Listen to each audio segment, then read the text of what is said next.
Recording in progress. Yeah, so we're all in there. Wave, Marge. Let the viewers know at home that you're there. Wave. Margie, There we go. Okay. Oh. wake up, would you? Let me share this. She's still looking for her. Share the screen I was here. looking to see if I was. Yeah, I have to do that a lot too. So that shouldn't say part 16. That should be First Kings part 1. Anyway, I broke them into 15. So First Chronicles chapter 29, verse 1. Remember, King David has called everyone together, telling them about all these things. So this is kind of a repeat of what he's done already with his close followers. Now he's going to address the whole assembly.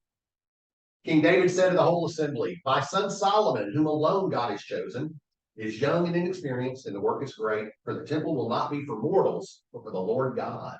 So I have provided for the house of my God, so far as I was able, the gold for the things of gold, the silver for the things of silver, and the bronze for the things of bronze, the iron for the things of iron, and the wood for the things of wood, besides great quantities of onyx and stones for setting, antimony, colored stones, all sorts of precious stones, and marble in abundance. Moreover, in addition to all that I have provided for the holy house, I have a treasure of my own of gold and silver. And because of my devotion to the house of my God, I give it to the house of my God 3,000 talents of gold, of the gold of Ophir, and 7,000 talents of refined silver for overlaying the walls of the house. And for all the work to be done by artisans, gold for the things of gold and silver for the things of silver. Who then will offer willingly, consecrating themselves today to the Lord?" So David gathers all the people of the land, and he basically tells them, okay, we're starting a fundraising campaign. And I'm going to give this gold and this silver. And he challenges people to do this. I put a one day capital campaign here, only because for him to address the crowd probably took a day, but the actual campaign probably took a little while. So that's what that means. So yeah, he's raising funds for everything else. Verse 6, then the leaders of the ancestral houses made their free will offerings, as did also the leaders of the tribes, the commanders of the thousands and of the hundreds, and the officers over the king's work. I need to pause right there for a moment. I didn't write any notes here, but it reminds me. Remember that census that David took? It may be a response to that census that he took, because when the census, according to Exodus and Deuteronomy, when a census was taken, all of the leaders had to come and give tribute to be counted. It's kind of like, hey, I'm in the kingdom of Israel kind of thing. So kind of like a tax, if you will. But so this could be what that is. I'm not saying it is, but it could be. They gave for the service of the house of God 5,000 talents and 10,000 derricks of gold, 10,000 talents of silver, 18,000 talents of bronze, and 100,000 talents of iron. Whoever had precious stones gave them to the treasury of the house of the Lord, into the care of Jehiel the Gershonite. As you said that. Yes. Then the people rejoiced because they had given willingly, for with single mind they had offered freely to the Lord. King David also rejoiced greatly. Then David blessed the Lord in the presence of all the assembly. David said, "Blessed are you, O Lord, the God of our ancestor Israel, forever and ever. Yours, O Lord, are the greatness, the power, the glory, the victory, and the majesty, for all that is in the heavens and on the earth is yours. Yours is the kingdom, O Lord, and you are exalted as head above all. Riches and honor come from you, and you rule over all. In your hand are power and might, and it is in your hand to make great and to give strength to all. And now, our God, we give thanks to you and praise your glorious name." This could be a psalm in itself here. But who am I, and what is my people, that we should be able to make this free will offering? For all things come from you, and of your own have we given you. For we are aliens and transients before you, as we were all our ancestors. Our days on the earth are like a shadow, and there is no hope.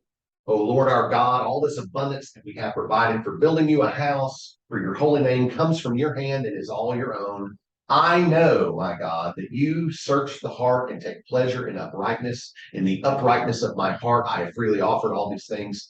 And now I have seen your people who are present here offering freely and joyously to you. O Lord, the God of Abraham, Isaac, and Israel, our ancestors, keep forever such purposes and thoughts in the hearts of your people and direct their hearts toward you. Now, Paul's right there and say that I kind of, there are some people that will read this and say, man, David is really in the spirit. And then there's others that will look at that and think, man, what a humbled jerk. I will say that when I was going through my ordination process and such, that there comes a moment in your ordination process where you have to skirt that line in pride versus humility. And I think David is doing a wonderful job here in retrospect. I can understand how it looks both ways. For instance, my ordination service, part of the ordination process is you have to plan your own ordination service. And part of that is the giving of gifts of the office. Well, how? Yeah, I'm picking my own gifts. moderated possibly. Right. Right. So I was humble in the sense that I left the gifts to be the three simple ones: a Bible, which is the sign of the word, a stole, which is the sign of the office, and they gave me a chalice and pat, which is the sign of service. A what? A chalice and pat, for communion, The plate, the plate and the cup. Yeah, The community. it's called patent. pat, Paten, called a pat. So it's like you would pass service? No, it's on the table. When you look at the communion table, there's a paten there, plate with a piece of bread on it, and then Yeah. a chalice. Okay, Those are symbolic symbols. Gotcha. They're symbols of right, the service, but those don't get passed. no. Although I guess you could if you had enough. They're heavy. They're heavy and they're breakable. Well, we might use Shiny. it if you were doing intention and people came up individually. Yeah, if we were doing intention, I have several chalices that we could use for that. Interesting. So anyway, Oh, I never. so verse 19, here we go. Grant to my son Solomon that single mind, you may keep your commandments, your decrees, and your statutes, performing all of them, that he may build the temple for which I have made provision. Then David said to the whole assembly, bless the Lord your God, and all the assembly blessed the Lord, the God of their ancestors, and bowed their heads and prostrated themselves before the Lord and the king.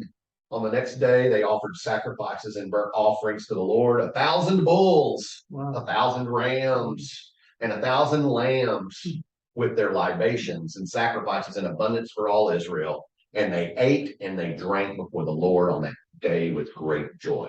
So after their capital campaign was so successful, they had a party. Sure did. A lot of barbecue. Fellowship supper.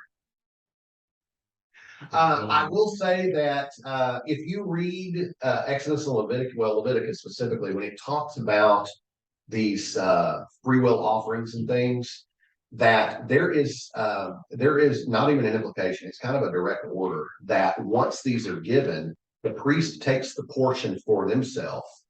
The rest of it, or the fatty portion, is offered up to God. But then there's a lot left over that is to be used for a big party.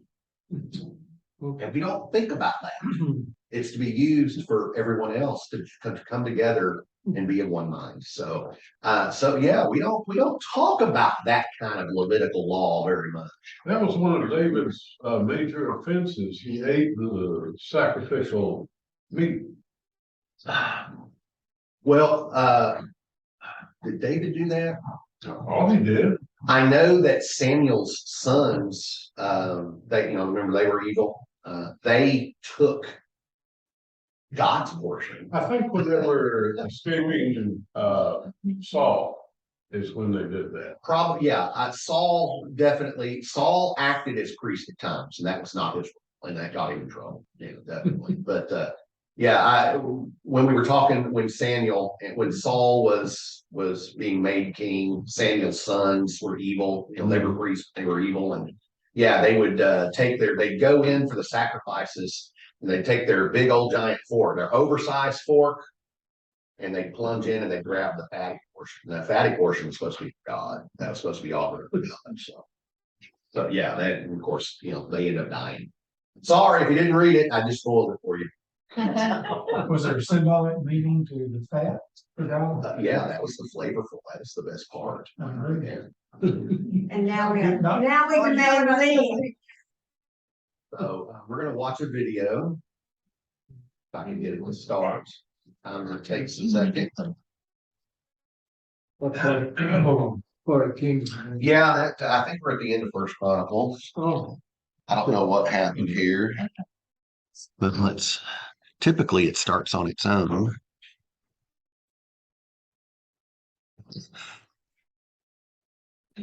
There we go. Okay.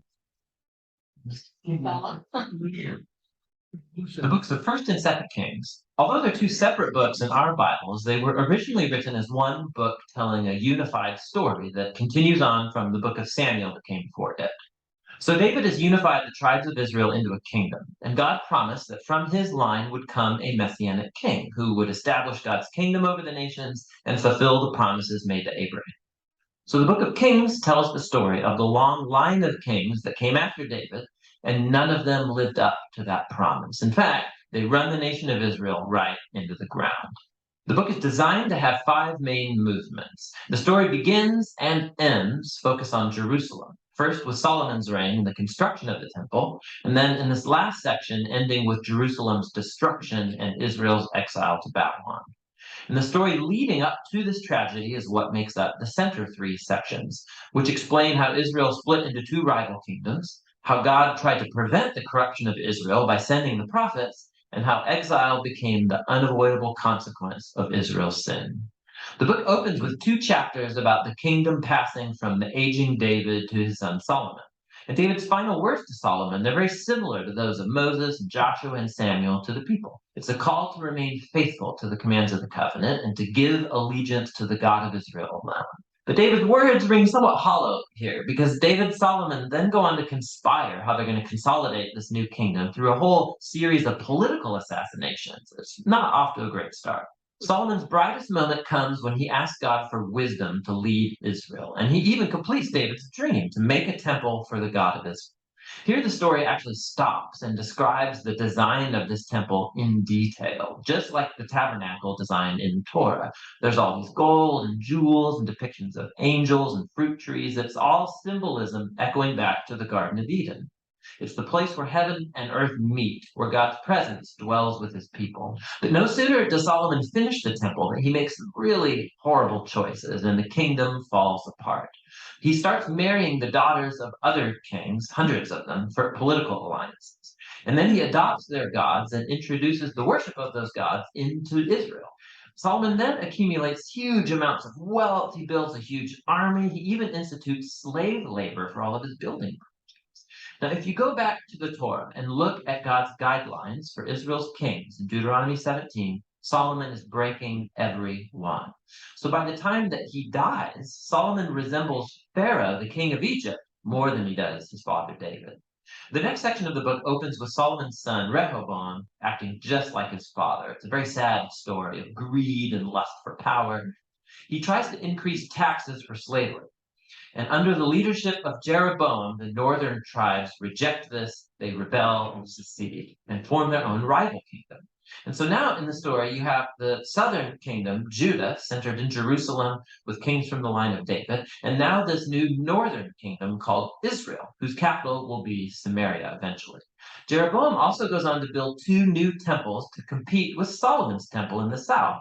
He puts a golden calf in each one to represent the God of Israel. The connection to Exodus 32 and the golden calf, it's all quite explicit. From this point on, the story goes back and forth from north to south, tracing the fate of both kingdoms. Each one had about 20 successive kings, and as the author introduces each king, he evaluates their reign by a few criteria. Did they worship the God of Israel alone, or did they promote the worship of other gods? Did they deal with idolatry among the people? And did they remain faithful to the covenant like David, or do they become corrupt and unjust? And according to these criteria, the author finds no good kings in northern Israel, 0 for 20. And then in southern Judah, only 8 out of 20 get a positive rating, which connects to another huge purpose in this book, and that's to introduce the role of the prophets, key figures in Israel's history. So in the Bible, prophets were not fortune tellers. Rather, they spoke on behalf of the God of Israel, and they played the role of covenant watchdogs, which means they called out idolatry and injustice among the kings and the people. They were constantly reminding Israel of their calling to be a light to the nations, that they should obey the commands of the Torah, and so the prophets challenged Israel to repent and follow their God. In these center sections for each king, God then raises up prophets to hold them accountable. The most prominent prophets are the northern ones, Elijah and his disciple Elisha, right here in the center of the book. Elisha was a wild man of a prophet living out in the desert, and his arch nemesis was the northern king Ahab and his Canaanite wife Jezebel. Together, these two had instituted the worship of the Canaanite god Baal over Israel. And so in a famous story, Elijah challenged 450 prophets of Baal to a contest to see which god was real. So they both built altars and prayed to their gods, but only the God of Israel answers with fire. After this, Ahab uses his royal power to murder an Israelite farmer and then steal his family's vineyard. And Elijah again confronts Ahab's injustice, and he announces the downfall of his house. Elijah eventually passes the mantle of his prophetic leadership to a young disciple named Elisha, who asks for 2 times the authority of Elijah. And what's fascinating here is how the author, he's recounted 7 miraculous feats for Elijah, and then he offers stories of 14 acts of power from Elijah. Both prophets were clearly remarkable men, and they played the same role, confronting Israel's kings for idolatry and injustice. And ultimately, they were unsuccessful in turning Israel back from apostasy. In the next section, the northern kingdom is rocked by a bloody revolution started by a king named Jehu, who destroys Ahab's family. And although Jehu was at first commissioned by God, his violence just gets out of control, and it creates the spiral of political assassinations and rebellions from which Israel never recovered. Coup follows coup after Jehu, and each king follows other gods, allows horrible injustice. It all leads up to 2 Kings chapter 17. The big bad empire of Assyria swoops down and takes out the northern kingdom altogether. And the capital city of Samaria is conquered, and the Israelites are exiled and scattered throughout the ancient world. Now, chapter 17 is key. The author stops the story and offers this prophetic reflection on what's just happened. He blames the downfall of the northern kingdom on the idolatry and covenant unfaithfulness of Israel and its kings. And so God has allowed them to face the consequences of their decisions.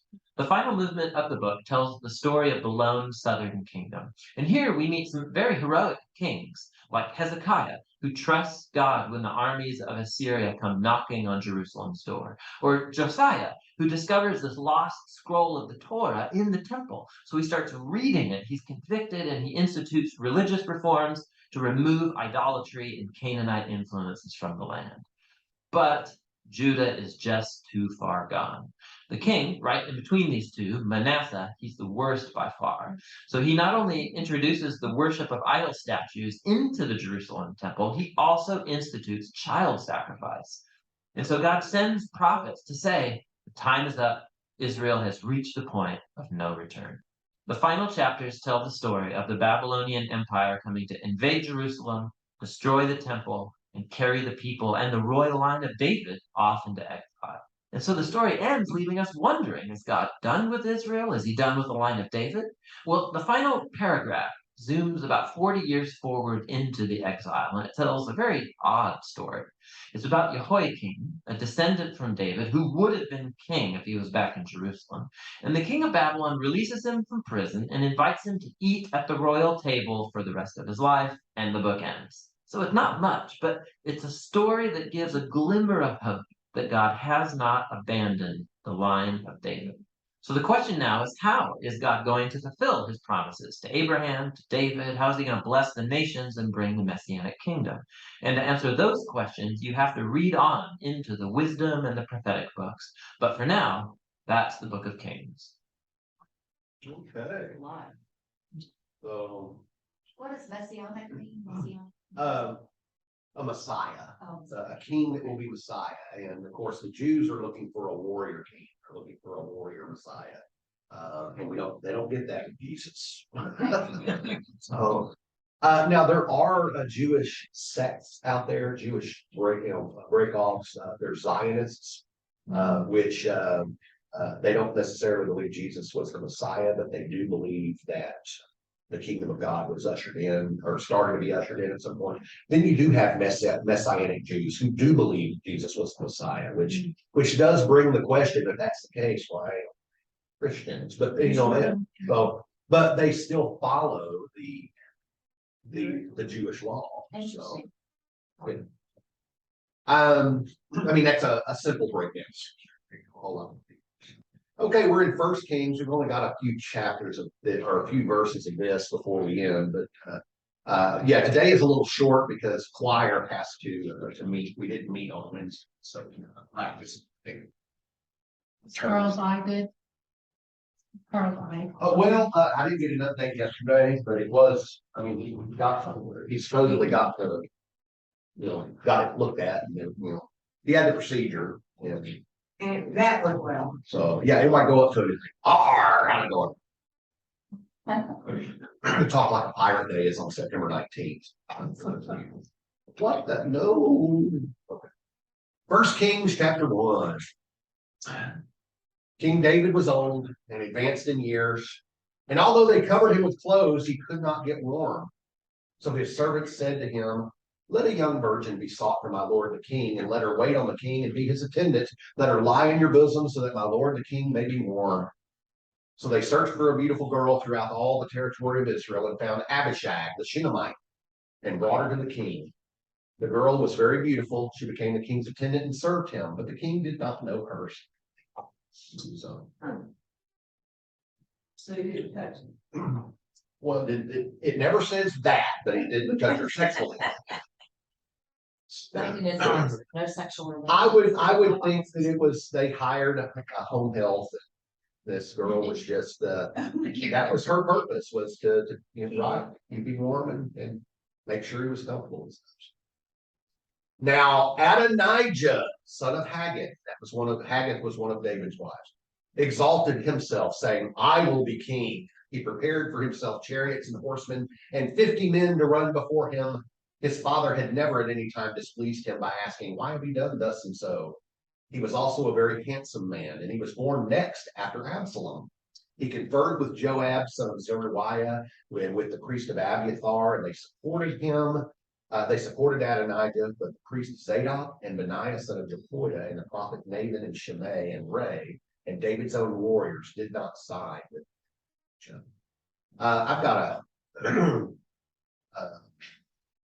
got a typo there, but I'll fix that with the staying there. My notes, I've got the firstborn son was typically the next to rule, as we come to understand, but Absalom was dead. Absalom wasn't the first son, he was the second son. Amnon, who is listed as second on this, on my notes, is the actual first son. But remember, when Absalom revolted, do y'all remember that story? And he revolted because David did not discipline Amnon for raping Absalom's sister Tamar. Y'all remember that? Yeah. And so Absalom kills Amnon, thereby becoming the heir apparent. But he revolts. He tries to take over the kingdom and ends up running away. And Joab hatches this plot to bring him back. We think, knowing Joab's character, was probably to sow dissension among the family and create even a worse civil war kind of thing. But anyway, Absalom ends up dying after Joab and his soldiers were told, "Be merciful to him, don't kill him." And so Joab kills him. So the third son is Adonijah. And so he is the heir apparent, at least according to tradition, according to the rule of order, I guess. And so he takes he takes one of the head priests, Abiathar. He takes the head of the military, Joab. And yeah. But David realizes that this is happening, or he will here shortly. And David's not dead yet, but Adonijah is already trying to take the throne. And through David's own words to the people, it's not Adonijah's role to assume, it is Solomon's. And what was Solomon's real name? Jed. Jedediah. Yeah. I think Beverly Hillbillies. So, okay, verse 9. Adonijah sacrificed sheep, oxen, and fatted cattle by the stone Zopeleth, which is beside En-Rogel, and he invited all his brothers, the king's sons, and all the royal officials of Judah. But he did not invite the prophet Nathan. Why? Because Nathan would tell him like it is. Or Benaiah, who was another priest, and Benaiah was very loyal to David. Or the warriors. Why? Because they're loyal to David too. Or his brother Solomon. Why? Because David's already declared him king. So then Nathan said to Bathsheba, Solomon's mother. Now notice who's doing this. Nathan is doing this. Nathan goes to Bathsheba, Solomon's mother. Have you not heard that Adonijah, son of Haggith, has become king, and our Lord David does not know it? Now therefore come, let me give you advice, so that you may save your own life and the life of your son Solomon. Go in at once to the king and say to him, did you not, my lord the king, swear to your servant, saying, your son Solomon shall succeed me as king, and he shall sit on my throne? Why then is Adonijah king? So Nathan entreats Bathsheba here to remind David of the promise that he made. And it wasn't just David's promise to Bathsheba. God had told David that Solomon would end up being king. So, Solomon's going to build the temple too. So, this is also, it seems like Nathan may be worried for the life of Bathsheba and Solomon, because as typically happens, once one ruler takes over, they eliminate all the other possible candidates. Man, can you imagine if that happened? Then while you were still there speaking with the king, I will come in after you and confirm your words. So Bathsheba went to the king in his room. The king was very old. Abishag the Shunammite was attending the king. Bathsheba bowed and did obeisance to the king. And the king said, what do you wish? She said to him, my lord, you swore to your servant by the Lord your God, saying, your son Solomon shall succeed me as king, and he shall sit on my throne. But now suddenly Adonijah has become king, though you, my lord the king, do not know it. He has sacrificed oxen, fatted cattle, and sheep in abundance, and has invited all the children of the king, the priest Abiathar, and Joab, the commander of the army. But your servant Solomon he has not invited. Notice he didn't say, well, he didn't invite me either, David. But you, my lord the king, the eyes of all Israel are on you to tell them, you shall sit on the throne of my lord the king after him. Otherwise it will come to pass, when my lord the king sleeps with his ancestors, that my son Solomon and I will be counted offenders, meaning they're going to try to kill us. While she was still speaking with the king, the prophet Nathan came in. The king was told, here's the prophet Nathan. When he came in before the king, he did obeisance to the king with his face to the ground. Nathan said, my lord the king, have you said Adonijah shall succeed me as king, and he shall sit on my throne? For today he has gone down and has sacrificed oxen, fatted cattle, and sheep in abundance, and has invited all the king's children, Joab the commander of the army, and the priest Abiathar, who are now eating and drinking before him and saying, long live King Adonijah. But he did not invite me. Nathan did say that, your servant, and the priest Zadok, and Benaiah, son of Jehoiada, and your servant Solomon. Has this thing been brought about by my lord the king, and you have not let your servants know who should sit on the throne of my lord the king after? We're going to stop there. Yeah. It gets worse, guys. This how David how it ends up being addressed, responded for the most part. And I will say that video we watched, the group that wrote that, they're pretty critical of David and Solomon. We don't think of Solomon as being evil, but he did do a lot of bad. So we just kind of overlook those things that we don't want solid. Same thing with David, what happens, in the next, well, we're not meeting next week, by the way, because I won't be here. I'll be at a men's retreat in Brownwood, so. Any of the men who wanna go, there's still availability to Is it go. on the lake? It is on the lake. Yeah, we've got our own disciples retreats, Lake Brownwood retreats. Yeah, just before you enter the main gate, there's a little private road off to the right. Just goes all around. I went to camp there when I was. I've been to that building, I think. It's okay. So next week, we're gonna, 2 weeks, we're gonna look at majesty, mourning, and mercy. And I put a question mark beside mercy. Because even though it's declared, it doesn't seem very merciful. You're gonna see something akin to the January 6th assault on the Capitol. All versions of January. Yes, there are. It is not going to be very peaceful. At least not till, well, I won't go there. Yeah, I like to spoil things, but I won't. You could read ahead, I'm always one to tell people to read. If it don't make any sense, read further. Taking. Okay, so any questions or concerns? It's good. Questions or concerns, criticisms, complaints? No? Goodbye. No questions at all, okay. Y'all have a good day. Stop this recording here.